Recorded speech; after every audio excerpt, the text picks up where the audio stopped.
ማዲያት ምንድነው? ምትለ የሚወጣ እንደ የቆዳ ህመም በጨጓራ ህመም ምክንያት ሊመጣ ይችላል በሁለቱም ጾታ ላይ አብዛኛው ሰው ላይ የሆነ ሴቶች ላይ በተለይ የሆነ ሜካፕ ሳይቀባ የሚወጣ ሴት ብዙም አብዛኛው ይቀባል። ስለዚህ እንደዚህ አይነት ነገሮች ስላሉ ያ ተጽዕኖ ያሳድራል ማለት ነው። የሰው ልጅ ደግሞ ዋናው ፊቱ አይደለ ቆዳው ፊት ለፊት ነው። አሁን ከብስጭት ከምን ሲሆን ከውስጥ ነው የሚወጣው። ከውስጥ ብስጭታችን ሲወጣ ነው ወደ ላይ እየወጣ የሚሄደው። አንዳንድ መድኃኒቶች አሁን ተቀብታቸው ፀሐይ መንካት የሌለባቸው አሉ። ፀሐይን ብቻ ሳይሆን ሙቀት የማይፈልጉ አሉ። ከሞት በስተቀር መድኃኒት ነው አይደል የሚባለው። ነገር ግን አጠቃቀም ሂደት አለው። ወደ ቶሎ የመጣ ያው ቶሎ መፍትሄ ስለሚያገኝበት ቶሎ ቢመጡ ወደ ሕክምና ተቋም የተሻለ ነው ላለው ማለት ነው።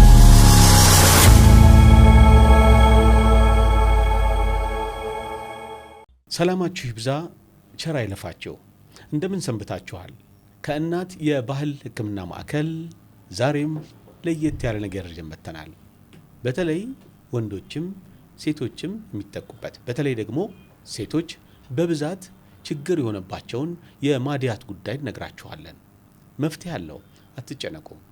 የእናት የባህል ሕክምና ማዕከልን የዩቲዩብ ቻናል ሰብስክራይብ በማድረግ ችግሩ ላለባቸው ማወቅ አለባቸው ለምትሏቸው ሰዎች ሼር በማድረግ አብራችሁ እንድትሆኑ በአክብሮት እንጋብዛለን። ስልካችን ስክሪኑ ላይ አለ። በየትኛውም ሰዓት ብትደውሉልን ለመፍትሄው አብረናችሁ እንተጋለን።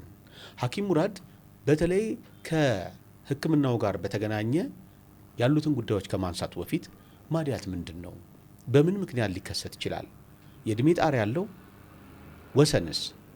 ጾታ? እነዚህን ጠቅለል አድርጎ ለእናንተ ያደርሳል። ለመሆኑ ማዲያት ምንድነው? ያው ማዲያት ማለት ፊት ላይ የሚወጣ እንደ የቆዳ ህመም ነው ማለት የቆዳ ችግር ነው ማለት ነው። ፊት ላይ የሚከሰት የቆዳ ችግር ነው። መከሰቻ መንገዶችም ደግሞ ብዙ አይነቶች ናቸው።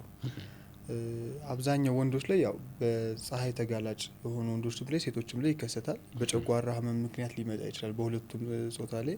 እንዲሁም ደግሞ ሴት እህቶቻችን ላይ በሚሆንበት ጊዜ ደግሞ በወሊድ በእርግዝና ወቅት ላይ ፊታቸው ማዲያት ተጋላጭ ይሆናል ማለት ነው። የሆርሞን ለውጥ ስለሚኖር ፊታቸው የመቀየር ነገር ይከሰታል ማለት ነው። ከወለዱም በኋላ በዛው ሊቀጥል ይችላል ማለት ነው። ከዛ ውጭ አሁን ላይ የሚጠቀሟቸው የተለያዩ የኮስሞቲክስ ማቴሪያሎች እነዛ እንደ ምክንያት ይያዛሉ ማለት ነው። ብስጭት፣ ንዴት ያው እንዳለው ሆኖ ማለት ነው። ኮስሞቲክስ ለእንደዚህ ነገር ያጋልጣል፣ በደንብ ያጋልጣል።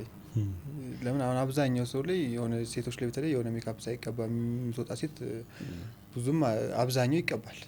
ስለዚህ እንደዚህ አይነት ነገሮች ስላሉ ያ ተጽዕኖ ያሳድራል ማለት ነው። ከምንም በላይ ደግሞ ለፊታቸው ለአንዱ ተስማማ ለአንዱ ላይ ስማማ ይችላል እና በዛ ምክንያት ሊከሰት ይችላል ማለት ነው። ከቆዳና ከቆዳ ሕክምና ጋር በተገናኘ ብዙ ጊዜ ሲወራ የሚሰማ ነገር አለ። አሁን ስላነሳ ሆኖ ሴቶች እናቶቻችን፣ እህቶቻችን፣ ልጆቻችን የሚቀቡትን ከቆዳቸው ጋር የሚስማማ ከደማቸው ጋር ማች የሚያደርግ እና ከአየር ሁኔታው ጋር የተገናኘ አይደለም።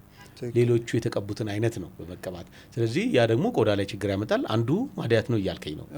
ወንዶችስ ላይ ይሄ ነገር ይከሰታል? ወንዶች ላይ በደንብ አላው ይከሰታል። ወንዶችም ላይ አለ። ወንዶች ላይ በጨጓራ በብዛት የሚከሰተው በጨጓራ ኬዝና በፀሐይ ላይ ፀሐይ ተጋላጭ የሆኑ ወንዶች ላይ በደንብ ይከሰታል ማለት ነው አለ። ማዲያት ቦታ የሚመርጥበት ያው ብዙ ፊታችን ላይ የሚታይ ቦታ ላይ ነው ብዙን ጊዜ የሚከሰተውና እንደዛ ያ የሚታይ ቦታ ላይ ነው። የተለየ ቦታ ላይ የሚወጣበት ምክንያት የለም። የጉንጭ አካባቢ ላይና አፍንጫ ላይ ነው የሚወጣው ማለት ነው። እና ያዛ አካባቢ ነው የፊት አካባቢ ይሄ ግንባር፣ አፍንጫ፣ ጉንጭ አካባቢ ሳሳ ያለ ቦታ ስለሆነ ስስ ቦታ ነው። እውነት ነው። ስስ ቦታዎች ላይ እንደዚህ ነገሮች ይፈልጉታል። ፊታችን አሁን ከሳሙና ጀምሮ እስከምን ድረስ የምንጠቀመው ሁኔታ ይጎዳዋል። ፊታችን ማለት ለስላሳ ቦታ ላይ ስለሆነ የሰው ልጅ ደግሞ ዋናው ፊቱ አይደለ ቆዳው ፊት ለፊት ነው። ስለዚህ ጥንቃቄ ማድረግ አለበት ማለት ነው። አብዛኛው ሰው የሚጠቀመውን ነገር ምግብም እንደዚሁ ተጽዕኖ ያሳድራል። አንዳንድ ምግቦች በዘመናዊ ሕክምና ረጅም ጊዜ ይወስዳል ከዚህ ከቆዳ ጋር በተገናኘ። እሱም እንደገና ምርመራ አለው። ምርመራው ደም ተወስዶ እንደገና ደግሞ የቆዳው ሁኔታ ታይቶ ቴክነሱ ታይቶ ነው ሙከራ ተደርጎ ነው። እንደው ሌሎችም ላይ ሌላም የዘመናዊ ሕክምና ላይ እንዳለው ትራይንግ ኤንድ ኤረር ነው አይደል? የባህላዊ ሕክምናዎች ላይ ወደ እናት የባህል ሕክምና ብቅ ሲሉ እንደዚህ ነው። ያው ደም ወስደን ምናምን የምናየው ነገር አይኖርም። ያው አይተን ነው የምንሰጠው። ያለውን ሁኔታ አይተን መድኃኒቶች የሚቀቡ መድኃኒቶችን እንሰጣለን። የሚቀቡትም ደግሞ ክሬም አይደለም የምንሰጠው። በተፈጥሯዊ መንገድ ወይ በርጎ ሊሆን ይችላል፣ በማር ሊሆን ይችላል፣ ተፈጥሯዊ በሆነ ነገር እንዲቀቡት የሚሆን ፓውደሩን ነው የምንሰጣቸው። ያን እየተቀቡ የተከታተሉ ብዙ የጠፋላቸው ሰዎች አሉ። ከዛ ውጭ ደግሞ ዲቶክስ ከማድረግ ከጨጓራ ጋር ሲሆን ከውስጥ ጋር ሲሆን ሆዴ መንፋት እንደዚህ አይነት ባህሪዎች ካሉ ከውስጥ የሚመነጭ ስለሚሆን አንዳንዴ ዲቶክስ ማድረጊያ እንጠቀምና በዲቶክስ መልክ ውስጥ ጀምሮ ካጸዳም በኋላ የሚቀባ እንሰጣለን። ይጠፋል፣ ይወገዳል ማለት ነው። እንደ ሐኪም ሙራድ የማድያት የውስጥ ያለና ከውጭ ያለ የሚሉት አለ። ምን ለማለት ፈልገው ነው? እንደዚህ እንደ ነጠብጣብ የሚወጣው ታይቶ ይሆን? ያው እንግዲህ ቢሆን አሁን ከላይ የሚፈጠር አለርጂካል ቀስ ቀስ እያለ ከውስጥ ነው እየወጣ የሚሄደው፣ ከውስጣችን ነው። ለምን አሁን ከብስጭት ከምን ሲሆን ከውስጥ ነው የሚወጣው። ከውስጥ ብስጭታችን ሲወጣ ነው ወደ ላይ እየወጣ የሚሄደው። ከዛ ውጭ ደግሞ ከአመጋገብም ይመጣል። ከጨጓራ ጋር ተያይዞ የሚመጡ ነገሮች ከውስጥ ነው። ከላይ ሊከሰት የሚችለው ከፀሐይ ሲሆን ከምን ሲሆን ይህ ቀለል ባለ መንገድ የሚጠፋ ኬዝ ነው ማለት ነው። ቀላል ነው፣ ብዙም አያስቸግርም ማለት ነው። የውስጠኛውስ? የውስጠኞች ነው ቅድም እንደገለጽኩት ዲቶክስ ማድረጊያ ነው የምንጠቀመው። ዲቶክስ ማድረጊያዎች አሉ። በዲቶክስ ማድረጊያ ካጸዳም በኋላ ነው ወደሚቀባ የምንሄደው ማለት ነው። በዚህ አይነት መንገድ ነው የምንሰጠው። እንግዲህ ለሁሉም ሕክምናዎች ሳይድ ኢፌክት እያልን እናነሳለን አይደል? እዚህ ላይ ሳይድ ኢፌክት ያለው የሚቀባ ነገር ስለሆነ ብዬ ነው። እሱን በተያያዥ የማነሳቸው ጉዳዮች ነው የሚኖረው። እውነት ነው። አሁን የፊት ቆዳ ላይ ብዙዎች እንደው ብዙ ገጠመኞች አሉ። በዚህ ጉዳይ ላይ የሚመጡ ገጠመኞች አሉንና የፊት ቆዳ ላይ እንደው ዝም ብሎ አርጉበት የተባለ ነገር ሁሉ የሚደረግ ነገር አይደለም። የፊት ቆዳ ስስ ነው በጣም። እንደገና ደግሞ የባለሙያ ምክር ይፈልጋል። አንዳንድ መድኃኒቶች አሁን ተቀብታቸው ፀሐይ መንካት የሌለባቸው አሉ። ፀሐይም ብቻ ሳይሆን ሙቀት የማይፈልጉ አሉ። አንዳንዶቹ ደግሞ ሙቀት የሚፈልግ መድኃኒት አለ። ስለዚህ ጥንቃቄ የተደረገ አንዳንድ ሰዎች ተቀብተው ፀሐይ ላይ ይወጣሉ። እንደዚህ ነገር ሲኖር ያበላሻል፣ ሊያጠቁር ሁሉ ይችላል ማለት ነው። ከዚህ በፊት እንደዚሁ እኛ ጋር ለመታከም የማድያት የመጡ ከስተመራችን ነበረች። የማድያትን ሳይሆን ለመታከም እሷ የመጣች ነገር የፊት ቆዳ የማድያት ስላለ ያው ምንጊዜም የፊት ቆዳ ይኖራል ብላ ነው የመጣችው። ፊቷ ሙሉ ጥቁር ነው የሆነው፣ ጥቁር ሆኗል፣ ተበላሽቷል፣ ሙሉ ጥቁር ጥላሸት ሆኗል። ይሄ የመጣው ከጥቁር አዝሙድ ነው። ጥቁር አዝሙድ አሁን ከሞት በስተቀር መድኃኒት ነው አይደል የሚባለው። ነገር ግን አጠቃቀም ሂደት አለው። ጥቁር አዝሙድ ፊት ላይ መቀባት ተተቀባህም ደግሞ ተቀብቶ ሰውየው ፀሐይ ሳይነካው ታጥቦ ይወጣል እንጂ ተቀብቶ ፀሐይ ላይ ተቀመጠ ፊቱ እንደሚበላሽ ምንም ጥያቄ የለውም። ይሄን እኛ ባለሙያ ያውቀዋልኝ፣ ኖርማል ሰው ግን ላያውቀው ይችላልኝ። እና ያን ተቀብተው ወጣች ምንም እኛ የምናደርገው ነገር አይኖረንም። እንደዛ ሆኖ ፊቱ ተበላሽታ ስለመጣች ፊቷን ምንም ማድረግ አንችልም ማለት ነው። ስለዚህ ፊት ላይ የሚደረጉ ነገራቶች በሙሉ ጥንቃቄ አለ። እርድና ማርና እንደዚህ አሁን ችግር። ጥቁር አዝሙድ ግን ወዛም ስለሆነ ቅባት አለው ራሱ። ጥቁር አዝሙድ ዱቄቱን ነው የተቀባችውና ጥሩ አይደለም። ብቻ እንደዚህ አይነት ነገራቶች ስላሉ ጥንቃቄ ይፈልጋል። ሳይድ ኢፌክት በጣም ይኖራል። ከጥንቃቄ ጉድለት ከአጠቃቀም ጉድለት ነው የሚመጣው እንጂ ኖርማል። እኛውን ብዙን ጊዜ ጠዋት ላይ አናዝም መድኃኒት። አንዳንዱ ተቀብቶ ረስቶ ሊወጣ ይችላል በማለት ማታ ነው የምናደርገው፣ ተቀብቶ ምሽት ነው የምናደርገውና እንደዛ ነው። እንደው በዚሁ አጋጣሚ የምትመክራቸው ነገር ካለ? ምክንያቱም ብዙዎች እኔ በማህበራዊ ሚዲያም ያለው ፊታቸውን የሚቀቡት ምናምን ነገር ይኖራል። ከዚህ ከባህላዊ ጋር ለምሳሌ አቮካዶ ሲቀቡ ያለው፣ ቡና ሲቀቡ ያለው፣ ማር ሲቀቡ ያለው፣ ሊጥ ሲቀቡ ያለው፣ የተለያዩ ፓውደሮች ሲቀቡ ያለው አረን ነው እንግዲህ ብዙዎቹን ከዚህ ከዘመናዊው ጎን ለጎን እንደው ቤት ውስጥ የሚቀቡ ነገሮች ካሉ እንደው ወደኛ ከመምጣታቸው ፊት እዛው ጋር በቤት ውስጥ ሕክምና ማድረግ ያው ወደፊት የምንመጣበት ይሆናል። መድኃኒቶችንም እንትኖችንም እያሳየነ የምንመጣበት ይሆናል። ግን እርድ፣ ንጹህ እርድ መጠቀም አሪፍ ነው። ይሄ ቀን ላይ ቢቀቡት ችግር የለውም። ለመከላከልም ይቀንሰዋልም። ንጹህ እርድ ከሆነ ይቀንሰዋል። ከዛ ውጪ ብርቱካን ልጣጭ፣ የብርቱካን ልጣጭ ደርቆ ከተፈጨ በኋላ ዱቄቱን በማር እያደረጉ ፊትን መቀባት አሪፍ ለውጥ ያመጣል። እንደ ስክራፕ ማድረግ ይሄ ቀን ላይ ብትቀባቸው ችግር የለውም። ቀላል ቅባትነት የላቸውም። ይሄ ለወንዶችም ለሴቶችም ለወንድም ለሴትም ይሆናል፣ ችግር የለውም። እንደዚህ መጠቀም አሪፍ።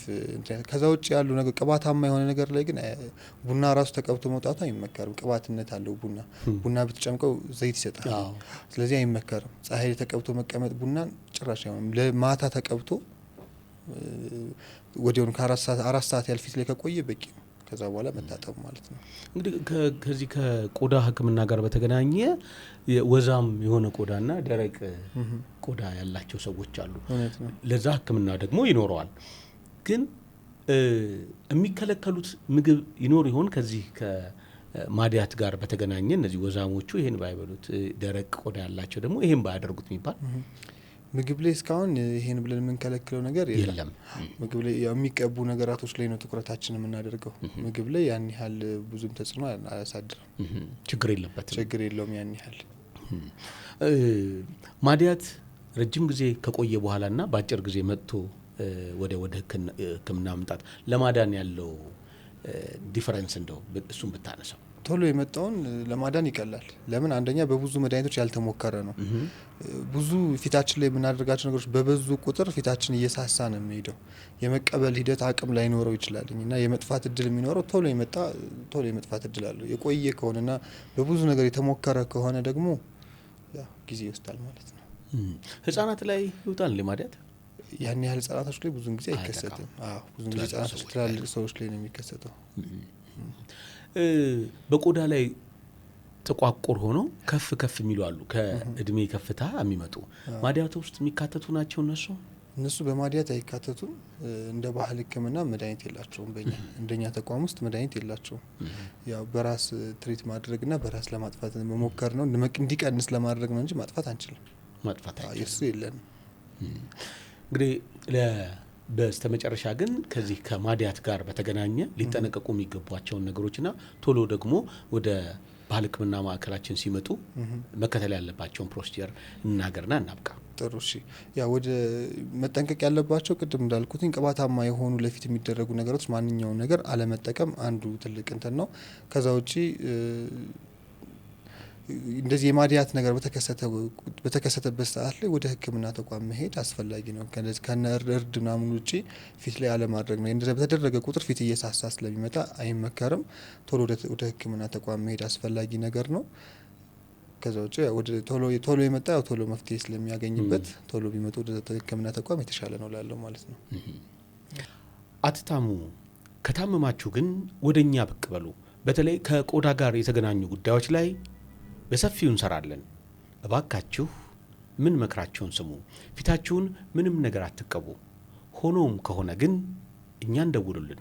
ስክሪኑ ላይ ባለው አድራሻችን መምጣት ትችላላችሁ። ስልክም መደወል ትችላላችሁ።